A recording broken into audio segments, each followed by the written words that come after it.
আল্লাহ রসুল বলেন, মানিক বাররাত কদমাহু ফি সাবিলিল্লাহ হারামাল্লাহু আলান নার। দিন শিখতে গিয়ে আল্লাহর রাস্তায় যখন মানুষ বের হয় আর দুইটা পা ধুলাবালু দিয়ে ভরায়, এই দুই একটা পায়ের জন্য জাহান্নামের আগুন হারাম হয়ে যায়। ইমাম বুখারী রহমতুল্লাহ আলাইহি বুখারী শরীফে আরো আনছেন যে দিন শিখার গুরুত্ব আমল করার চাইতে বেশি, জানার গুরুত্ব পালন করার চাইতে আরো বেশি। কারণ নামাজ জানলে যে কোনো জায়গায় নামাজ আদায় করলে নামাজ হবে, আর নামাজ যদি না জানে কাবা ঘরের সামনে গিয়ে পড়ে ওইবনি আর তো জোরে কন। তাহলে সালানিটা হইল আমল আর শিকনটা জানাটা হইল এলেম। এলেমের গুরুত্ব অনেক বেশি। এই কারণে ওই যে দাওয়াত ও তাবলীগ এটাও একটা চলতি ফিরতি মাদ্রাসা। জানার জন্য মানুষ ঘর থেকে বের হয়ে প্রয়োজনে 3 চিল্লা লাগাও তো শিখো, ধরে কোন ঠিক কিনা। কিন্তু অনেকে কব ঘর থেকে যাইব তবলিগ বউ কইতে যায়, যেরকম কয়নি। আমি যদি ওয়াজ থেকে গিয়ে আমার বউ ঠিক পাই, তাহলে আরেক বেটার বউ সম্পর্কে আমার খারাপ ধারণা হওয়ার কথা না। আর আমি যদি ওয়াজ কইরে গিয়া আমার ঘর বউ ঠিক না ভাই, তো আমি মনে করি ওগুলোর বউ বুঝি এরকম হই। যারা কয় যে তবলিগ যায় বউ কইতে যায়, হে আসলে ওয়াজ করে গে হের বউ ঠিক পায় না, এর লেগে আরো জনের বউ সম্বন্ধে মন্তব্য করে। ঠিক কিনা? আমার এলাকার এখন বেটা ওয়াজ করে বক্তা, এর আগে বেটা নিজেও 3 বছর বিদেশ থেকে এসে আয়া এখন বেটা ওয়াজ করে, এই যে তবলিগওয়ালারা তবলিগ যায় বউ কইতে যায়। আমি শুনতাছি বাড়ি থেকে আরেক বক্তা উঠছে উঠটা কয় যে আমার আগে যে এক বেটা কইলো তবলিগ যায় বউ কইতে যায়, তো উনি যে 3 বছর বিদেশ আছিল তখন কি তার বউ সোনালী ব্যাংক জমা দিয়া গেছিল? তাহলে এই সমস্ত অবান্তর কথা দিন শিক্ষার থেকে দূরে সরাবার জন্যে, আমার ইমান আমল শিখবার জন্য প্রয়োজনে ঘর থেকে বের হওয়ার দরকার আসেনি? আরো ধরে কন। তো দাওয়াত ও তাবলীগের কাম এটাই, এটা একটা চলতি ভিত্তি মাদ্রাসা। এটা শিখার জন্যে যে ওয়াজ মাহফিল আসছেন উদ্দেশ্য কি? শিখার জন্যে। এই শিখার জন্য যখন ঘর থেকে বের হয়, আল্লাহ রসুল বলেন কোন মানুষ যদি রাস্তায় চলে এলেম তালাশ করার জন্যে, আল্লাহ রাব্বুল আমিন তার জন্য জান্নাতের রাস্তা সহজ করে দেয়। মান সালাকা তরিকান ইয়ালতামিসু ফীহি ইলমা সাহহালাল্লাহু লাহু বিহি তরিকান ইলাল জান্নাহ। আল্লাহ রাব্বুল আমিন তার জন্য জান্নাতের রাস্তা আসান করে দেয়। তাহলে আমরা আজকে এখানে আসছি, আসাল মূল উদ্দেশ্য হইল দিন শিখা, আল্লাহ এবং তার রসুল সম্পর্কে জানা এবং বোঝা, সঠিক পথের দিশা নিয়ে যাওয়া।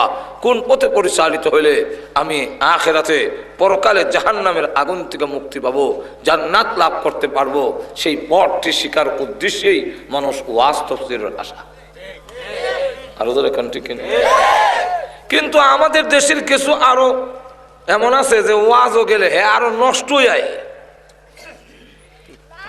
না হেদায়েতের পথ না দেখাইয়া উমুক কাফের উমুক ফাসেক, যেমন বোঝা যায় হ্যাঁ এটার একটা ফ্যাক্টরি খুলে দিয়েছে। কালো চশমা চোখে লাগাইলে সারা দুনিয়া যেমন অন্ধকার দেখা যায়, হেরাও কাফের চশমা লাগাইলেছে সারা দুনিয়া কাফের ছাড়া আর কিছু দেয় না। তখন মানুষ আসে কিছু হেদায়েত নেওয়ার জন্যে, তখন মানুষকে দেখা যায় হেদায়েত না দিয়া আরো বিশুদ্ধ গাছ ছড়াইয়া দেয়। যেরকম ঠিক না? এমনও লোক আছে দেওবন্দের উলামায়ে কেরাম এবং দেওবন্দকে গালিগালাজ করে, অথচ ফজিলতের জন্য তার নামের পরে তার দেওবন্দি শব্দ লাগায়। যদি এরা অত খারাপ শব্দ হইতো তাহলে হের নামের পরে লাগায় কেন? কোন মানুষকে তার নামের পরে লাগাইব যে আব্দুর রহমান শয়তানি? না কেউ কি তার নামের ঘরে লেখাইব যে আমি আব্দুল সাত্তার ফেরাউনি? তো আমাদের দেশে অনেক লোক এমন আছে যে দেওবন্দের উলামায়ে কেরামের এমনি আপনারা বুঝাইবার লেগে গাইলা আর বরকত নেবার লেগে হেরার নাম আইনা পিছাদা লাগায়। সারা বিশ্বের মুসলমান এখন ঐক্যবদ্ধ হওয়ার দরকার, যেরকম ঠিক কিনা? সারা বিশ্বের মুসলমান আজকে যে পরিস্থিতি আছে, আজকে বাংলাদেশের মুসলমান পিছনে যাচ্ছে, আর আমেরিকার মুসলমান দেখলাম এবং ইউরোপের, ইংল্যান্ডের, এরা আমাদের চাইতে অগ্রগামী, আর আমরা আছি এখন মারামারির। আর ওরা এত অগ্রগামী যে আজকের ইউরোপে, আমেরিকাতে, স্বয়ং আমেরিকাতে এমন কোনো দিন নাই যে মসজিদগুলোতে প্রতিদিন 10 জন, 15 জন, 20 জন খ্রিস্টান কালিমা করে মুসলমান হচ্ছে। এবং ইংল্যান্ডে এবং আমেরিকাতে যতগুলো মসজিদ হয়েছে, বেশিরভাগ মসজিদ হয়েছে দাওয়াত ও তাবলীগওয়ালাদের মাধ্যমে। ইংল্যান্ডের তাবলীগী মসজিদে একটা মসজিদ এত বড়, 15,000 লোক একসাথে নামাজ পড়তে পারে। আর এখন নতুন কইরা যে মার্কাজ হয়েছে, এটা 13 একর জায়গা লইয়া ইউরোপে, ইংল্যান্ডের মতো দেশে। এবং ইংল্যান্ডের মুসলমান আজকে এত অগ্রসর, আমেরিকার মুসলমান এত অগ্রসর, ইজিপ্ট থেকে, মিশর থেকে একজন কারি সাহেবকে 1 ঘন্টার জন্য আনছে কোরআন তেলাওয়াত শোনার জন্য $6,000 খরচ করে। তাহলে কোরআন শোনার জন্য তাদের কত আগ্রহ, যে কোরআন শোনার জন্যে 1 ঘন্টা কোরআন তেলাওয়াত শুনবে, $6,000 খরচ করছে। এবার স্পেশাল বিমান ভাড়া দিয়া, খাওয়া দাওয়া 5 স্টার হোটেলে রেখা এরপরে আনছে। আর আমরা বাংলাদেশের মুসলমান কি পরিমাণ অগ্রসর, 10,000 15,000 দিয়া গজল শুনবার লেগে বক্তা কিনে আনে, আকাশের লক্ষ তারা উন্ত, আকাশের লক্ষ তারা, যেরকম ঠিক কিনা? তাহলে এখন চিন্তা করেন, এরা আগাইল না আমরা আগাইল? ভাইরা আমার, অথচ গানে মানুষকে রিয়াকশন করে আর আল্লাহর কোরআনে মানুষকে অ্যাকশন করে। আল্লাহর কোরআন শুনে মানুষ হেদায়েতের পথে আসে, ডাকাত ভালো হয়, চোর দরবেশে রূপান্তরিত হয়। আর গান শুনে কোনো মানুষ, আমি দেশ বিদেশে সফর করিয়া আজ পর্যন্ত পাইলাম না যে গান শুনতে শুনতে দরবেশ হয়ে গেছে। কিন্তু আমরা শত শত ঘটনার প্রমাণ দিতে পারবো যে আল্লাহর কোরআন শুনে ডাকাত অলিতে রূপান্তরিত হয়ে গেছে। মানুষের দিল চেঞ্জ করে ফেলে আল্লাহর কোরআন। এবং কোরআন চিরন্তন, আগেও আছিল, এখনো আছে, কিয়ামত পর্যন্ত একটু জোরে কন। আর গান বদলে, মানুষের কয় বাদ দাও, ভাল লাগে না। আমি ছোট সময় দেখছি প্রথম খুব হাটে ঘাটে সব জায়গায় একটা গান, রূপবানের গান গাইতো খালি, এটার অস্তিত্ব নাই, শেষ। কিন্তু আল্লাহর কোরআন আজ থেকে 1,500 বছর আগে নাজিল হয়েছিল, তার তেলাওয়াত আগেও ছিল, এখনো আছে, কিয়ামত পর্যন্ত আল্লাহর কোরআনের তেলাওয়াত অব্যাহত থাকবে। গালাগালি আইব আর যাইব, কোরআন যাবে না। কিন্তু আপনাদের ভাইপাড়া যতগুলো মসজিদ আছে, প্রত্যেকটা মসজিদের ইমামে আলহামদু সূরাতুল ফাতিহা পড়ে, পড়ে না? ব্রাহ্মণবাড়িয়া যাবেন কে দেখবেন ইমাম সাহেব আলহামদু পড়ে, ঢাকা যাবেন পড়ে, মক্কা যাবেন পড়ে, মদিনা যাবেন সেখানে ইমামও আলহামদু পড়ে। কিন্তু যত শুনে আজ পর্যন্ত কেউ কইছে না এগুলো বেমজা লাগে, এটা বদলেন না। বরং কাবাগরের কাছে যখন গিয়ে শুনবেন আলহামদুলিল্লাহি রাব্বিল আলামিন,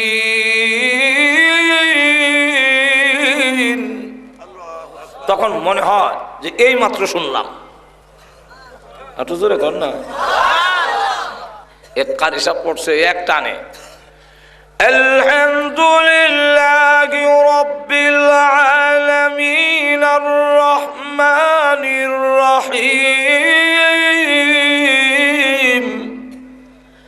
মালিকি ইয়াউমিদ্দিন ইয়াকা না'বুদু ওয়া ইয়াকা নাস্তাঈন এতটুক এক শ্বাসে গিয়ে যখন কইরা ছাইরা দিছে, একসাথে কয়েকজন খ্রিস্টান ভাল দেখার হইয়া কালমা করে মুসলমান হয়ে গেছে। তাহলে বোঝা যায় কোরআনের আকর্ষণ আগেও ছিল, এখনো আছে, কিয়ামত পর্যন্ত অব্যাহত। আরো জোরে কর। তাই আজকের কোরআন তাফসীর মাহফিলে দোয়াতে আমাদেরকে যে শরীক হওয়ার তৌফিক দিয়েছেন, আমরা সকলেই জোরে সোরে বলি আলহামদুলিল্লাহ।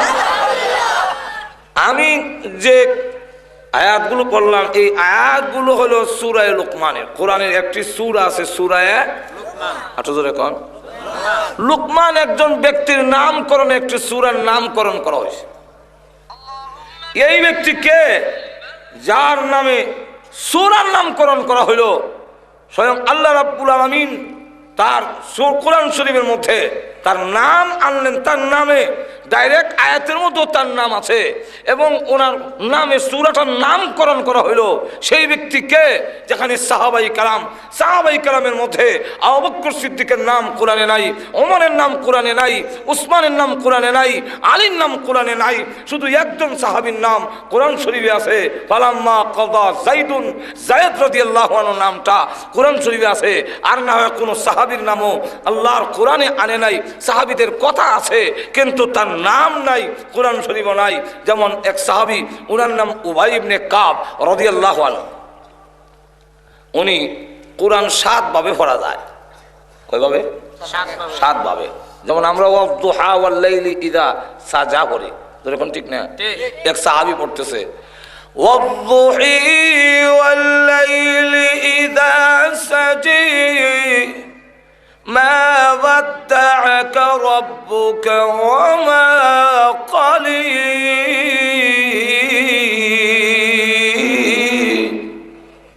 এই সাহাবীকে রাসূলের দরবারে ধরে নেওয়া হইল, গিয়া হযরত বেটা ওয়াদুহি পড়ে।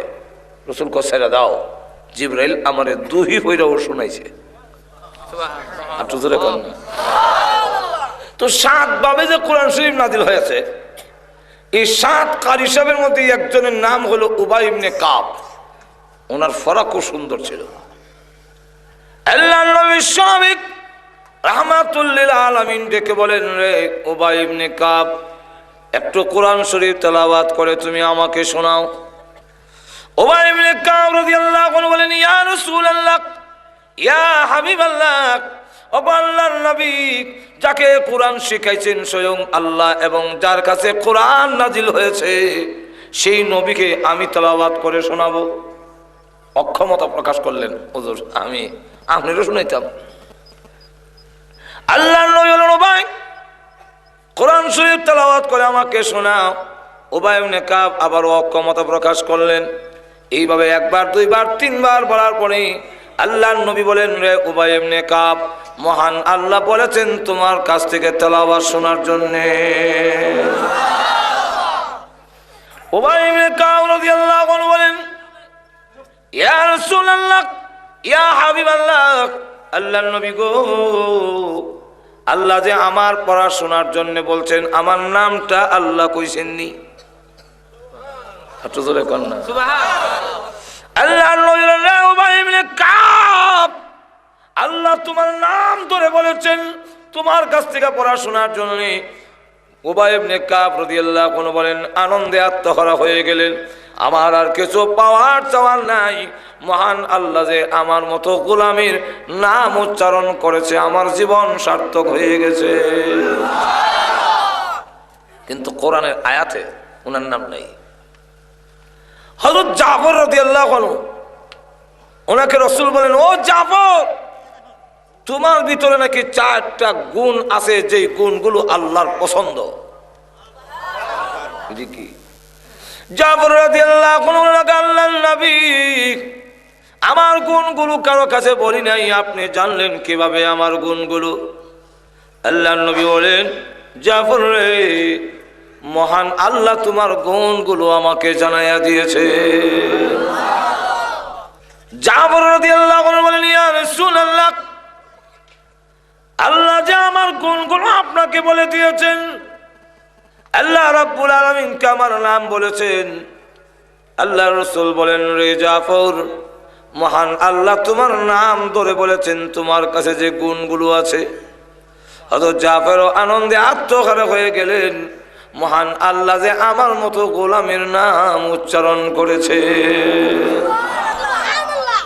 নাম নাই, তাহলে এবার আসুন ওই লোকটাকে যার নামে সূরায় নামকরণ করা হয়, সেই মহান ব্যক্তিকে আল্লাহর কাছে এত সম্মানী।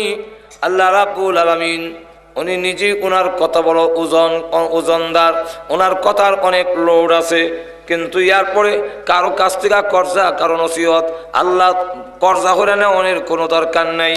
কিন্তু লোকমানে হাকিম তার ছেলেকেই লক্ষ্য করে যেই নসিহত করেছিলেন, আল্লাহর কাছে এত পছন্দনীয় যে মহান আল্লাহ রাব্বুল আলামিন তার নসিহতগুলো গ্রহণ করে কোরআনের আয়াত বানাইয়া বিশ্ব নবীর কাছে ওইগুলো নাজিল করেছে। লুকমানে হাকিম তার ছেলেকে যার নসিহত করেছিলেন, সেই নসিহতগুলো দেখা গেছে যে আল্লাহ রাব্বুল আলামিন কোরআনের আয়াত বানায়া বিশ্ব নবীর কাছে নাজিল করেছেন। আল্লাহর কথার তো কত দাম, কেউ কাছ থেকে তো আল্লাহ কর্জা হয়ে নেওয়ার দরকার নাই। এই লোকটার কত সম্মান, যে কত মর্যাদা, তার কথাগুলো মহান আল্লাহর কোরআনে কালামের ভিতরে জায়গা হয়ে গেছে। একটু জোরে কর না।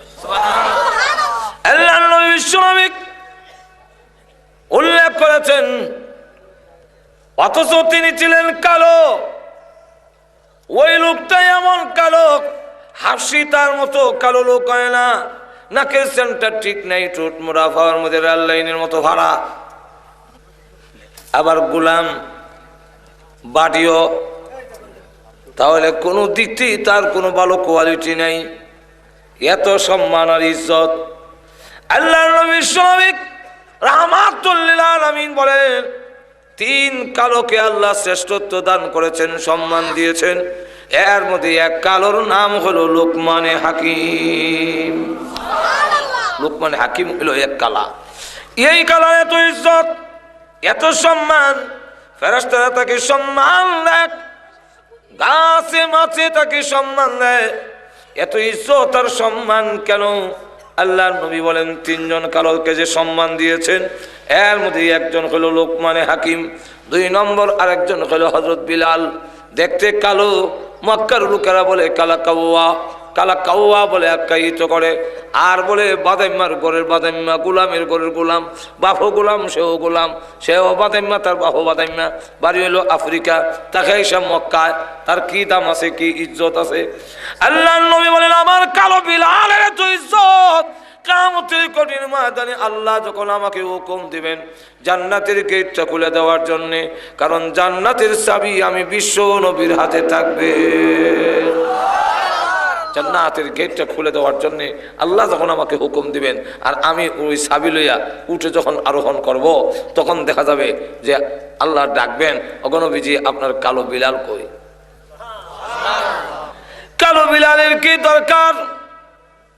ওই সময় কালো বিলালকে বলা হবে নবীজি উটের উপরে, আর কালো বিলাল নিচে থেকে উটের লাগাম ধরে। আল্লাহর নবী বিশ্বনবী রাহমাতুল লিল আলামিন যে জানায়া দিয়েছেন, ওই কিয়ামতের কঠিন ময়দানে আল্লাহর নবী বিশ্বনবী রাহমাতুল লিল আলামিন বলেন, আমার ডান পাশে থাকবে আবু, বাম পাশে থাকবে ওমর, আর বিলাল তুমি নিচে থেকে উটের লাগাম ধরে ধরে আল্লাহর তৈরি জান্নাতের ভিতরে আমার সাথে তুমি ঢুকবে। যদিও কালো, কিন্তু তার কত ইজ্জত, কত সম্মান, জোরে কোন ঠিক কিনা? আরেকজন কালার নাম হলো মাহজা, তিনি উমরের আজাদকৃত গোলাম ছিলেন, কিন্তু আল্লাহ রসুল বলেন মা যার এত ইজ্জত আর সম্মান, জান্নাতের মাঝখান দরজা থেকে তা আহ্বান করা হবে।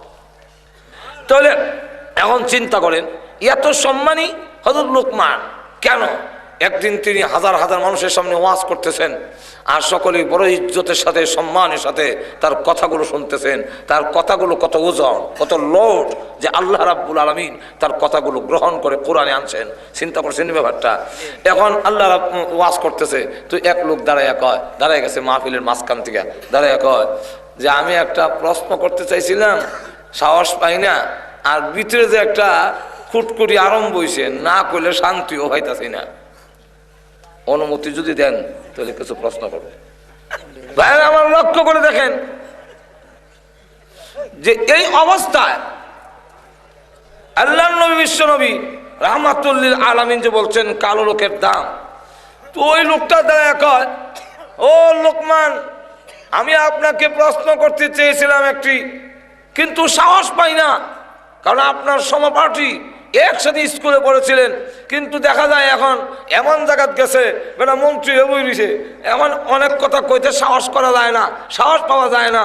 তো লোকমানে হাকিম এত সম্মানে গেছে যে আমি এখন কেমনে তারে করি, একটা কথা বলতে চেয়েছিলাম সাহস করতাম পারি না, ভয় করে, আবার না কইলেও আমার মন শান্তি হইতেছে না, আপনি অনুমতি দিলে আমি একটা প্রশ্ন করতে চাই। জিজ্ঞাসা করে যে কি বলো, প্রশ্নটা কিটা? প্রশ্নটা হইল, আমি এক মাঠের মধ্যে এক লোকমান আমার সাথে ছাগল লাগতো, বকরি চড়াইতো, ঠিক দেখতে আপনার মতোই, না হই মনই, হ্যাঁ সেন্টার ঠিক নেই, টুট মুটা, ফায়ার মধ্যে রেল লাইনের মতো ভাড়া, এই মনুই বাটি বুটি, এই মনুই ফেট বড়, এখন আপনার মতোই দেখতে, কিন্তু আপনি সেই বকরির রাখাল, ছাগলের রাখাল, এটা কইতাম কেমনে, এটা তো সাহস পাই না। আর মনের মধ্যে খালি বার আমার মানে কুটকুটাইতেছে যে লোকটা তো মনে হেলই না ইত্যা, হেলই না ইত্যা, এখন শান্তি পাইতেছি না, তাই আমি আপনাকে জিজ্ঞাসা করতে চাই। যেই মাত্র কথা বললেন, লোকমানে হাকিম বলেন, আমি সেই লোক যিনি তোমার সাথে মাঠে বকরি চড়াইতাম। কারণ আল্লাহওয়ালারা তার পিছনের ইতিহাস স্বীকার করতে একটুকু দ্বিধাবোধ করে না, পিছনের কথা যারা ভুলে যায় তারা আল্লাহর শুকুর আদায় করতে পারে না। আর সত্যিকার আল্লাহর বান্দা যারা, তারা তার পিছনের কথা স্বীকার করে বলে এই নিয়ামত আমার আল্লাহর দেওয়া, জোরে কোন কার দেওয়া, আরো জোরে আওয়াজ দিয়ে বলুন কার দেওয়া। খলিফাতুল মুসলিমিন ওমর রাদিয়াল্লাহু আনহু তিনি দেখা যায় ওই অবস্থা ছাড়াতে পারেনি, তিনিও একটি মাঠ দেখে চোখের পানি ছেড়ে দিয়া কাঁদলেন। লোকেরা জিজ্ঞাসা করে, ওমর এই মাঠটা দেখে আপনি চোখের পানি ছেড়ে দিয়া কাঁদলেন কেন? উনি ডাক দেয়া বলেন, আমি ছিলাম এই মাঠের একজন রাখাল, আমার কোনো ইজ্জত সম্মান ছিল না, আমার আব্বা আমাকে চর দিত আর বলতো, ওমর রে তোর মাথার মধ্যে উডের লেদা সেনাইলো কেমনে, মাথার লেদাই তোকে লেগে। আব্বা ওই গরমের সময় যে সময় রোদ উঠে, এই সময় উডের ভিসে গিয়ে ছায়ার লেগে বয়ে তাই, আর উডে মাথার লেদা সেনা আমার উড়ে যায়। তো আব্বা সর দিয়ে লম্বা একটা ফুলা আমার আল্লাহ দিল, এটার আকুল বুদ্ধির লেশো নাই, উডের ভিসে বলে যে তোর লেদা দেবো সেনা দেবো, এতেও বুঝোস না। তখন কয় বিয়া করলে বউ ভালো কেমনে, সংসার চালাবার যোগ্যতা হল। উমর বলেন, আমি ছিলাম এই মাটির বকরির রাখাল, আমার কোন ইজ্জত সম্মান ছিল না, আজকে মাঠটা দেখে কান্দি, খোদা গো কত ইজ্জত দিয়েছো, কত সম্মান দিয়েছো, আমি এখন বকরির রাখাল না, আমি এখন উটের রাখাল না, আমি আমিরুল মুমিনিন, আমি খলিফাতুল মুসলিমিন, আমি উমরকে এত ইজ্জত দিয়েছো, আমার আঙ্গুলের ইশারায় অর্ধেক পৃথিবী পরিচালিত হয়, এখন আমার আঙ্গুলের ইশারায় চলে।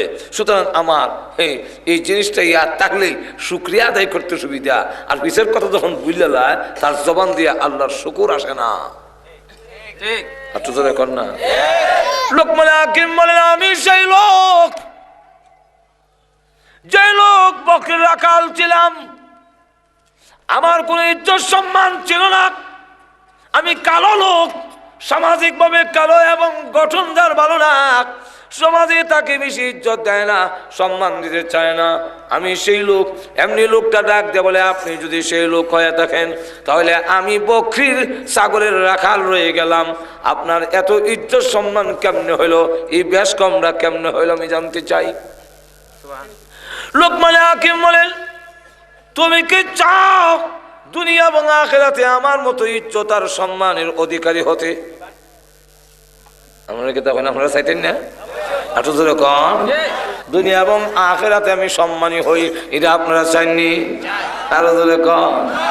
লোকমানে হাকিম যেই মাত্র বলেছে, সেই লোকটা ডাক দিয়ে বলে, হ্যাঁ লোকমানে হাকিম, আমিও তোমার মতো দুনিয়া এবং আখিরাতে সম্মানিত হতে চাই, লোকমানে হাকিম বলেন, যে সমস্ত গুণের কারণে আমাকে আল্লাহ এত সম্মান দিয়েছেন, সেই গুণগুলো তুমি অর্জন যদি করতে পারো, জেনে রাখো তোমারও সম্মান দুনিয়া এবং আখিরাতে বেড়ে যাবে। তুমি যদি আমার মতো সম্মানী হতে চাও, তুই যেই সমস্ত গুণগুলো আমি অর্জন করছি সেই গুণ তুমি অর্জন করো, তাহলে দুনিয়া এবং আখিরাতে তুমি সম্মানিত হইবা। এই গুণগুলো কি? গুণ হইল 9টা। যেরকম কয়টা? কইতাম নি? আরো যেরকম না অসুবিধা হইতাছে? 1 নম্বর চোখ দৃষ্টি নিচের দিকে রেখ। কোন দিকে? কেন?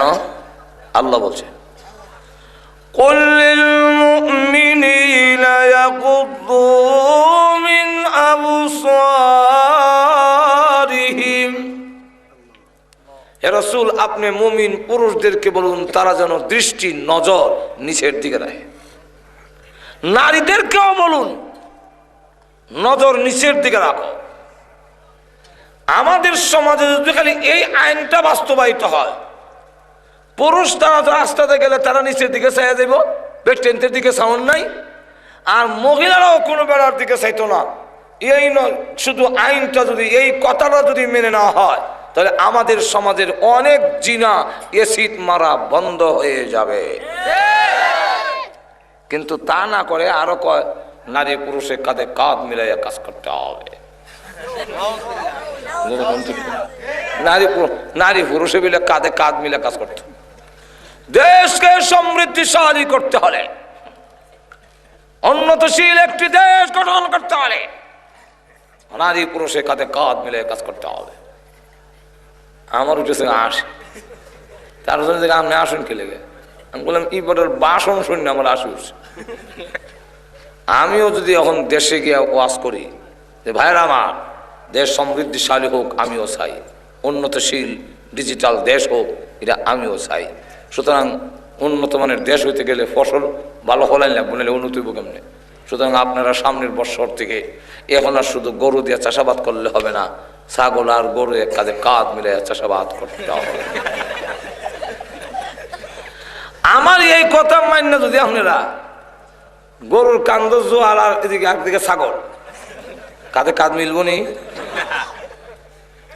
গরু আর ছাগলে যেমন কাঁধ মিলে না, আমার হাতে পাঁচ আঙ্গুল যেমন এক সমান না, ওটার গরু যেমন এক সমান না, হাতি আর ওট যেমন এক সমান না, নারী আর পুরুষও কাঁধে কাঁধ মিলে না।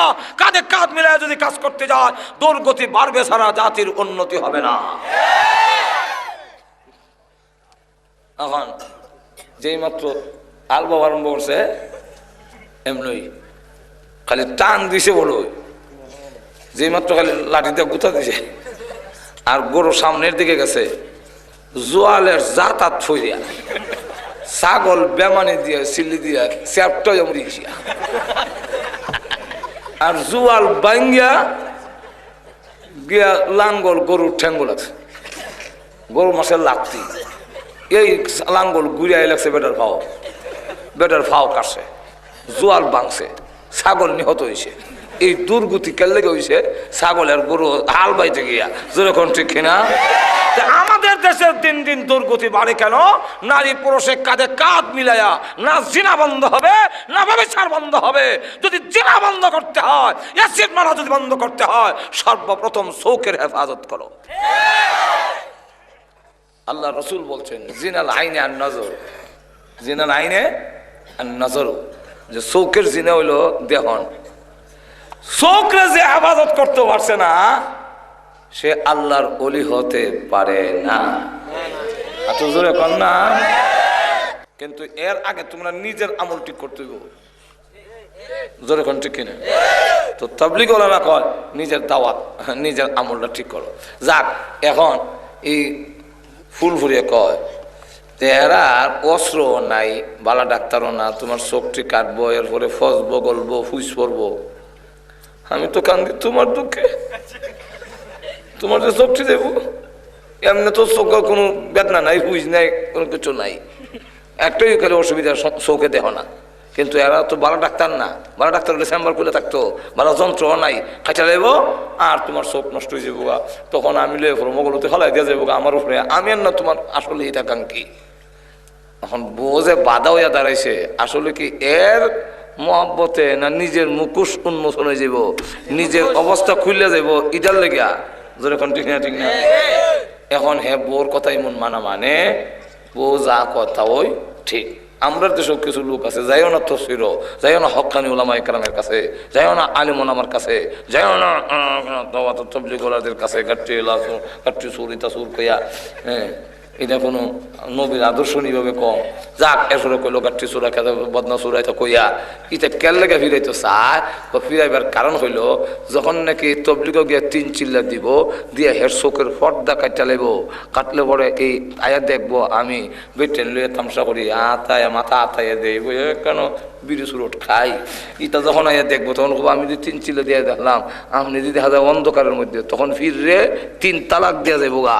এর লেগা এরা লোকরে আটকাইবার লেগা তারা মুকুট যেন খুললা না যায়, এই কারণে দিনই মাহফিল মুহাক্কানি উলামায়ে কেরাম এবং সত্যিকারের দাওয়াত ও তবলিগ ওয়ালাদের কাছেও যাইতে দেয় না। যাক ওগুলো দইরিয়া হেরের জোর করে নিয়ে অপারেশন করে লিছে। অপারেশন করেছে ডাক্তার কথা লাগবো 3 দিন, কথা থাকলে পরে তখন আগে আমার ফুল ফুলের একটু দেখাই পরে তাও নেই গলা সারে দাও তখন লাগে যদি ফুরা তখন আগে আমার ফুল ফুলের একটা নজর দেখে লাই, নাহলে আমার কোনো অসুবিধা, আমার জানটা বাঁচত না। এখন দই যাই বসে ব্যান্ডিস লই হই ফুল বলে ফুল ফুরিকা 10,000 আড়ালে লুকাই দিছি। খেলে গা লুকাইবার অন যে কিয়ামত না দিলে সারা জীবনের সব মুরাইয়া রস বাইর করবো। এখনকে 10,000 লুকাই আমার ঠাডা পড়ছে। হে দেখছে এক মহিলা খারা, এটা দিন আর সেন্টার ঠিক নাই, টুট মোটা না, এটা না, আমার ফুল ফুরি তো হুরফুরি, এ হুরফুরি বিচারে হের চিল্লা চিল্লির ছুটে আশেপাশের ঘরের লোকেরা কি তারি চিল্লাস করলে কথা বলে আমি চোখ এখন দেখি আমার ফুল ফুলটারে দেখবার লেগে আইসি 3 দিন মিলে হাসপাতাল তখন লাগবো তো পরে থাকুন আগের ফুল ফুলটারে দেখ গেল, এটা গেল কই হয় না দি বলছে ও দি এটা তোমার বউরা 10,000 আনলে যে ওইটা এটা দিন আর সেন্টার ঠিক নাই, এদের টিকার লাগান খালা আমার তো কইছে হুর পুরির লাগান সুন্দর গেলো তুইও এমনি চুলের মুঠির দর্শে দই আইন উঠানো আইন আগে কয়েকটা মুড়া দেয়া লই দুকা দিলে গে যেরকম ঠিক কিনা আরো জোরে কম দুকা দিলে কেন দুকা দিচ্ছস কেন কেন দুকা দিলে টাকটিকাল লাগান খালা আমি খালাবে না খালার দলাতে কদি আসিল তুই এটা কইলে খেলে আমি হুরপুরের মতো সুন্দরী এখন কয়েকটা মোড়া দিয়া হয় 1 তালাক তোরে 3 তালাক তোর মারো দিলে মারো 3টা এটাও করলে দিয়া এরপরে বিদায় দিলেছে এই দুকাবাদ। ঠিক তেমনি হবে আমাদের সমাজেও যাতে এই আধ্যাত্মিক চোখ না খুলে কোরআনের আলোতে যেন চোখ না খুলে মুকুট যেন উন্মোচন না হয় এর জন্য বাধা দিয়ে রাখে। এখন মুকুট উন্মোচিত হইলে তখন মুড়িতে হবে আপনি লাগান ফিরে আমি 3 তালাক দিলাম আপনি বন্ধ, তখন ধরা পড়বে জোরে কোন ঠিক না ঠিক না, তখন দেখা যাবে ধরা পড়বে।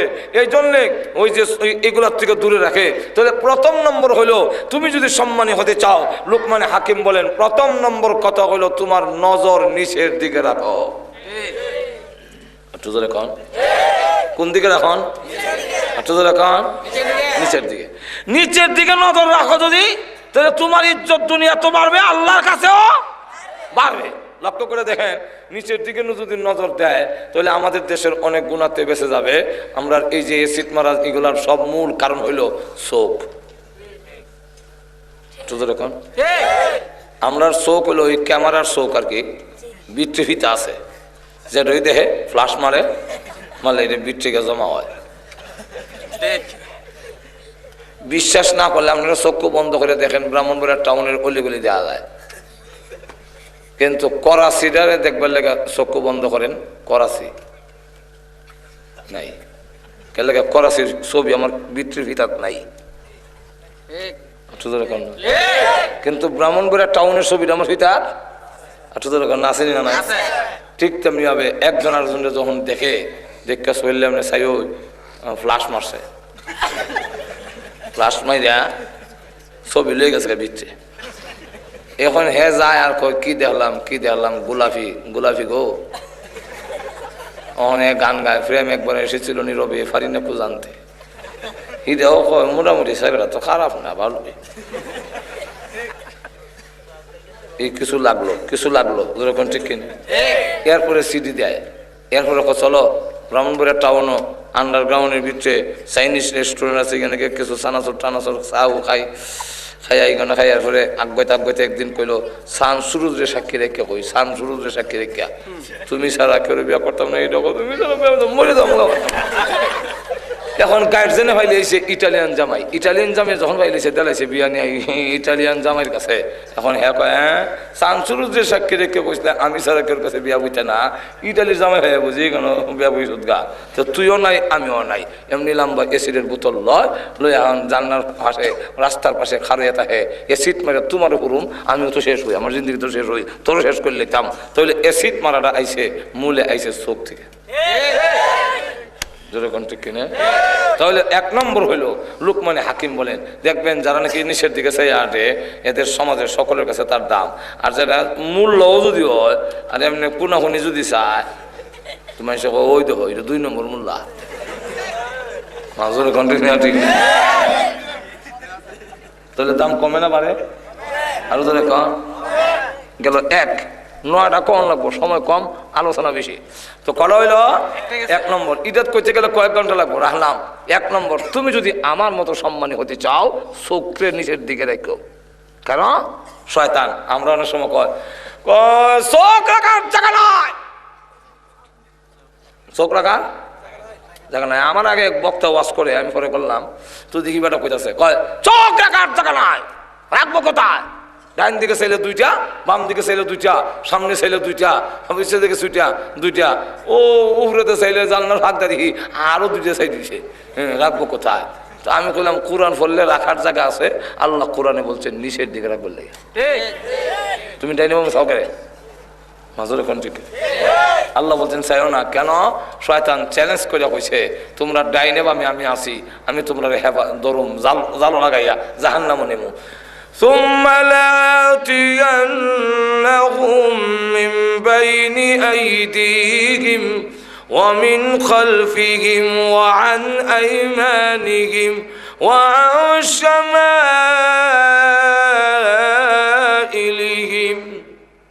শয়তান সামনে পিছনে ডাইনে বামে চতুর্দিকে জাল ফাইতা তোমার জাহান্নামে না নিয়ে ছাড়তাম না। তাহলে 1 নম্বর হলো চোখের হেফাজত, 2 নম্বর হলো তোমার মুখটারে হেফাজত করো, জবানটারে কন্ট্রোল করো, মিথ্যা কথা কইও না, পরের বদনাম করো না, এই দিয়া জবানটারে দিয়ে হারাম খাইও না।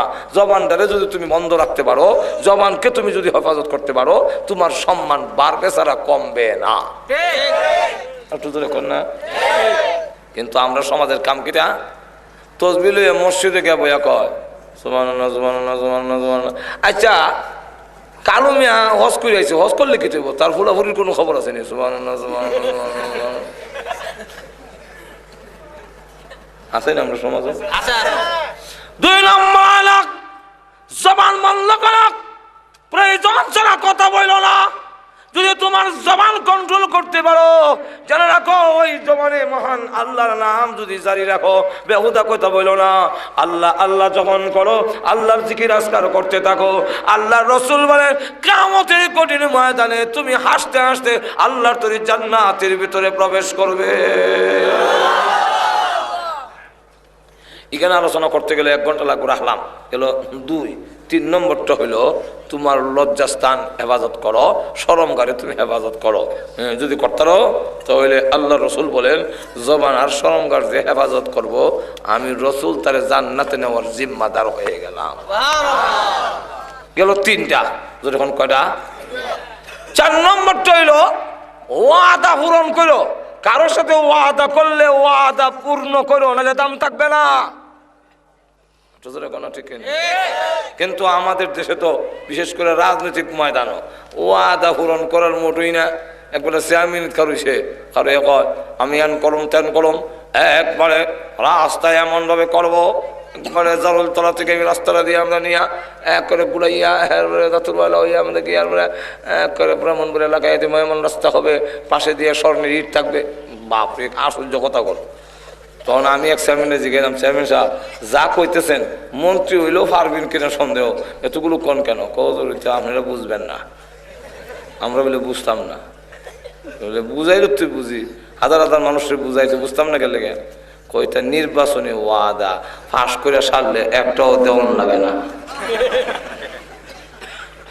একটাও দেওয়ান লাগে না। কেমন দুঃখাবাদী একটা বলে ওয়াদা পূরণ করো, এটা হলো ব্যাখ্যা আছে। 1 ঘন্টা লাগবো, রাখলাম মাঝের ঘন্টা খেনে গেল কটা আর এখন কয়টা? 60টা।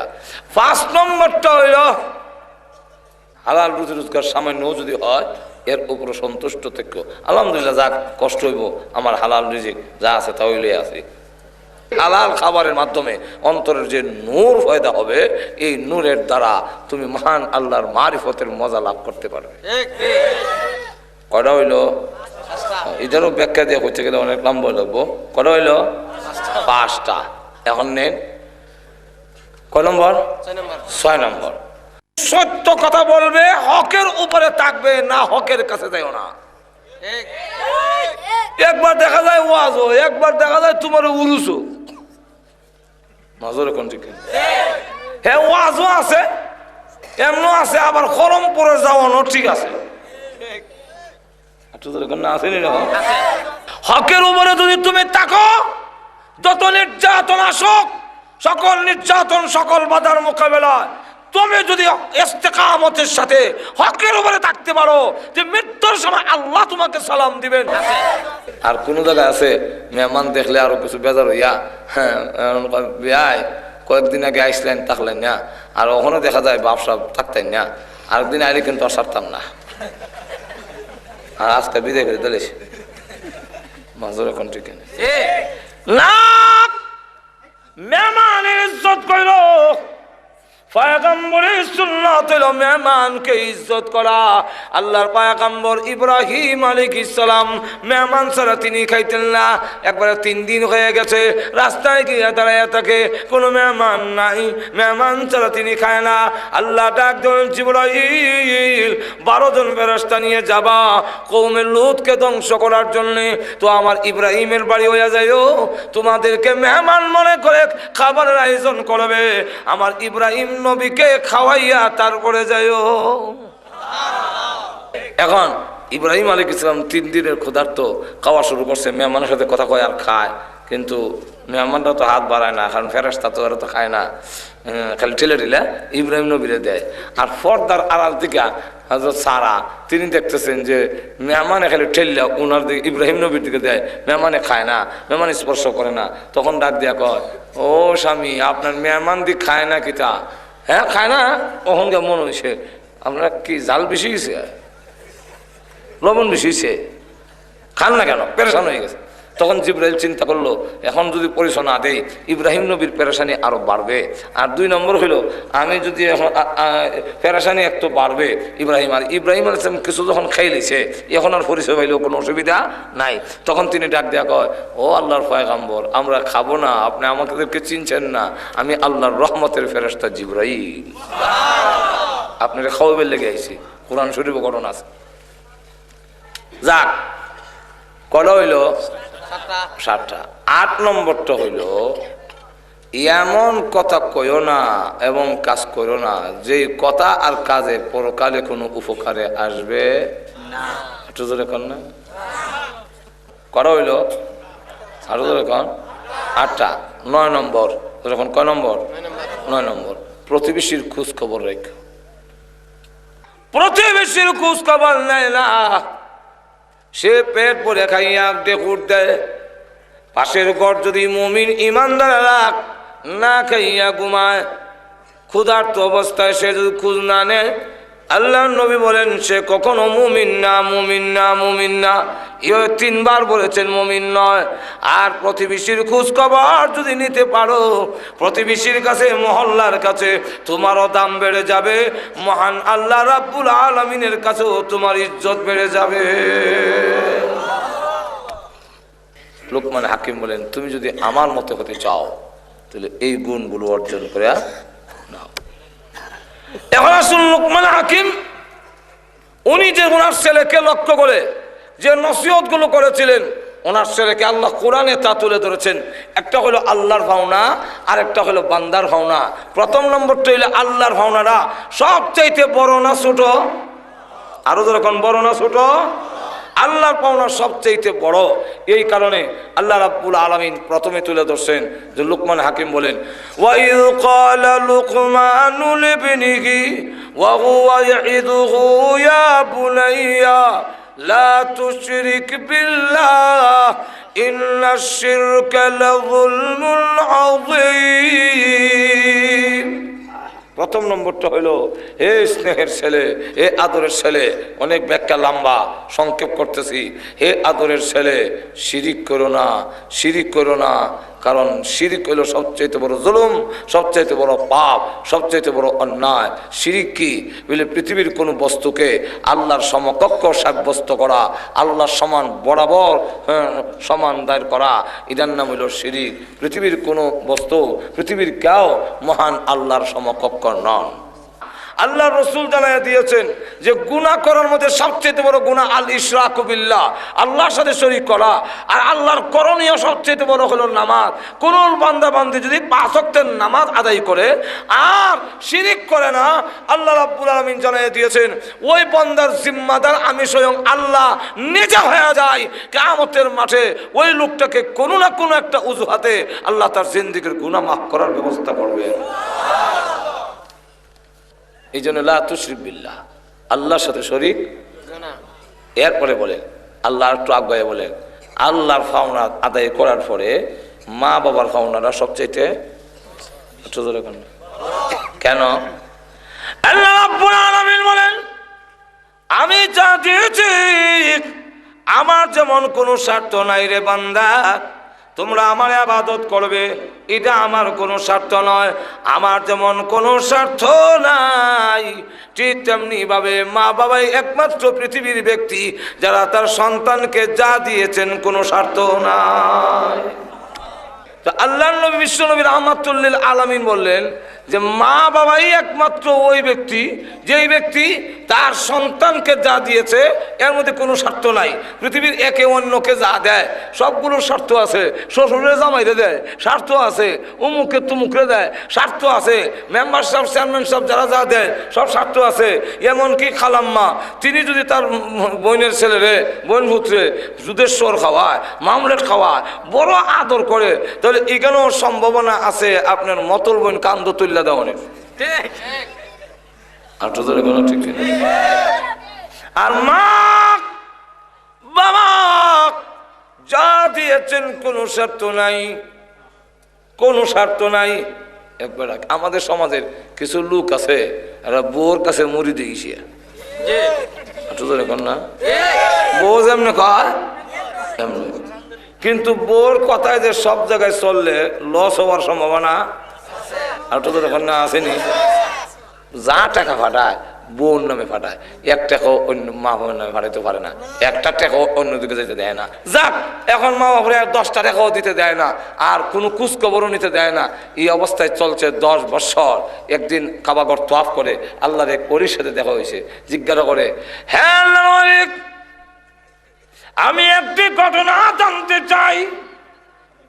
সেটা হলো খানায় কাবা যখন তোয়াফ করি, এত তোয়াফ করি কিন্তু কেন যেন আমার ভালো লাগে না। তোয়াফ করতে মজা লাগে না, নামাজ পড়তে কেন গো আমার ভালো লাগে না। আল্লাহর ওলি জিজ্ঞাসা করেন ভালো না লাগার কারণ আমি তো যা বুঝি তোমার মা বাপ আসেনি, ক আছে যোগাযোগ আসেনি, ক 10 বছরের ভিতরে যোগাযোগ নাই। এমনি ডাক দেবে, শোনো আল্লাহর নবী বলেছেন মা বাপ যদি অসন্তুষ্ট থাকে ওই সন্তানের আমলনামা আসমান আর জমিনের মাঝখানে ঝুলন্ত থাকে, মহান আল্লাহ রাব্বুল আলামিনের দরবারে তা কবুল হয় না।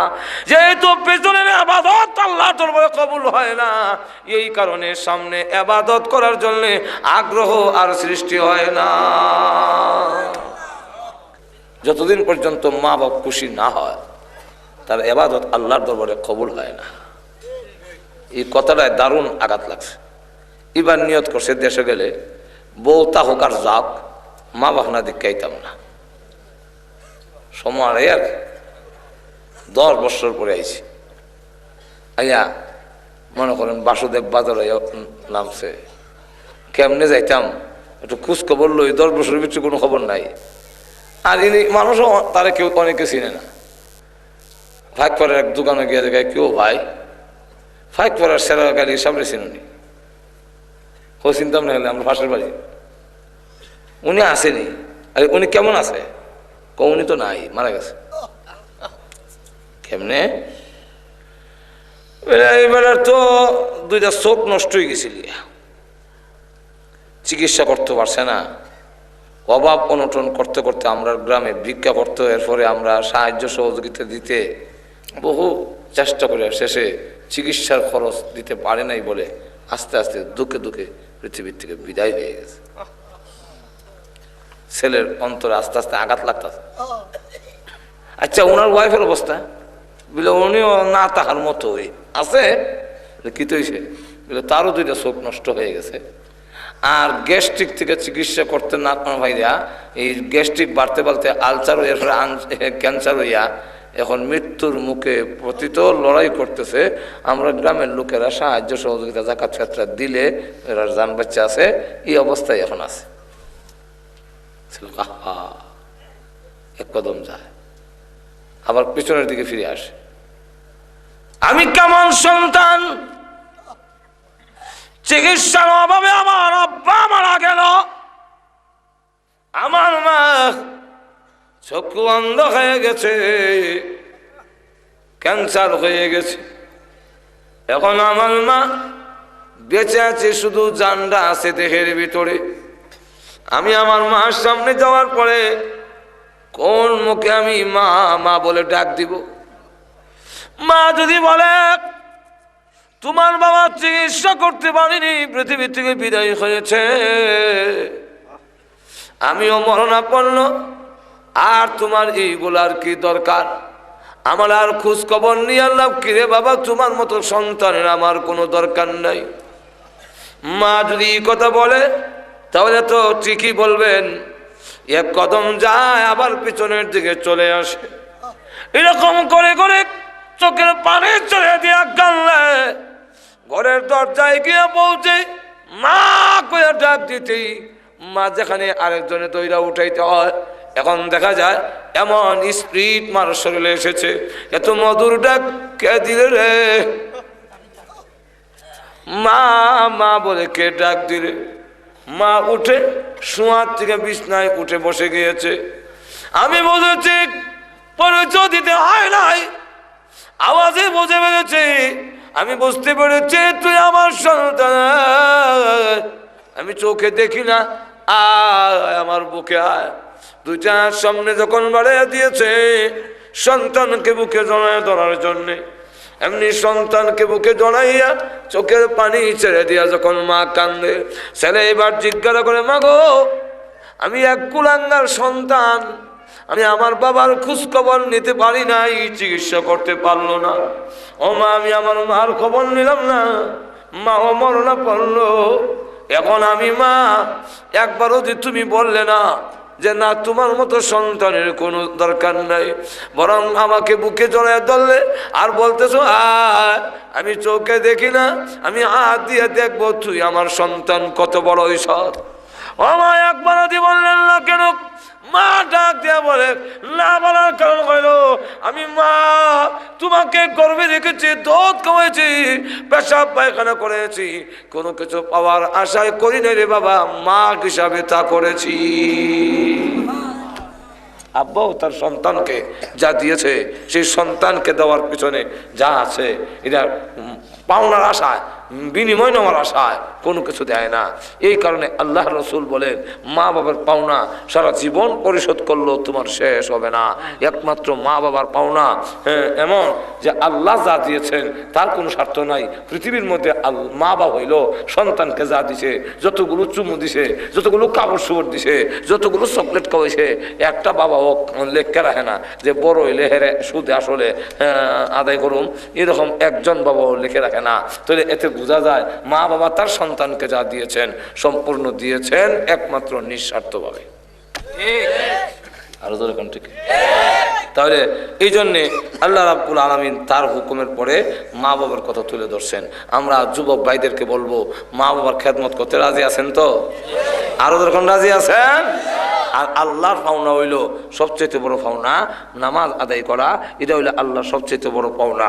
আমরা যদি নামাজ আদায় করতাম পারি, মা বাবার পাওনা পরিশোধ করতাম পারি, আল্লাহ যুক্তি দিয়ে উদাহরণ দিয়ে বলেছেন, এই জন্যে অনেক লম্বা হবে। তো আল্লাহ সবগুলো উদাহরণ দিয়ে বলেছেন, আল্লাহ এক্সাম্পল দিয়ে বলেছেন মা বাবার পাওনাটা কেন বড়, এবং সন্তান যদি মা বাবা যা দিয়েছেন সন্তান তা দেয় তথাপি ঋণ পরিশোধ হয় না।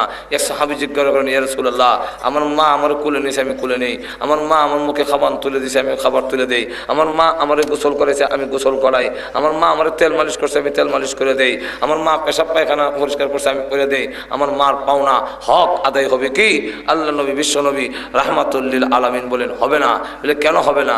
বলে সন্তান বুড়া মা লালন পালন করে আর মা বাবা তার সন্তান লালন পালন করে, দুইটার মধ্যে বেশ কম হলো নিয়তের মধ্যে। সন্তান লালন পালন করে মা বাপ, আর মনে মনে কামনা থাকে মা বাপ বিদায় হোক, বুড়ো হয়ে গেছে এখন বিদায় হয়ে গেলে বালা, দুয়া চায়। আর সন্তান মা বাপ লালন পালন করে, মা বাবার কামনা থাকে আমার ছেলে বাচ্চাটা হোক এবং বড় হোক। এর বাস্তব প্রমাণ হইল, আমরা দেশে বিদেশে ওয়াজ করলে 10টা টাকা দিয়া, $10 দিয়া, 10 পাউন্ড দিয়া দোয়া চায়, হুজুর আমার মা বাবা প্যারালাইসিস রোগী, একটু দোয়া করেন আল্লাহ যেন ইমানের সাথে নেই, কারণ তারা বড় কষ্টে আছে। আমি বললাম কষ্ট আছে কই? আগে টয়লেটে যাওয়ান না, তখন যাওয়ান লাগে না, আগে মুখে খাওয়ান তুললে খাই, তখন আপনার মুখে তুলে দিলেন, বেটা তো আরো মেয়ে আছে, কষ্ট কই? কজর এটা না, আমি আসল কথাটা কইলেন, আপনি কষ্টের মধ্যে আছেন। সন্তান চায় মা বাপ বিদায় হোক, আর মা বাপ চায় 10টা টাকা দিয়া ফঙ্গু ছেলে 15 বছরের ভিতরে বিস্তার থেকে উঠতে পারছে না, লম্বা হাত ইতা করে, কিন্তু এরপরে বাবা 10টা টাকা দিয়া হয় আমার ল্যাংরাটা বাচ্চাটা হোক, এটা দোয়া চাই।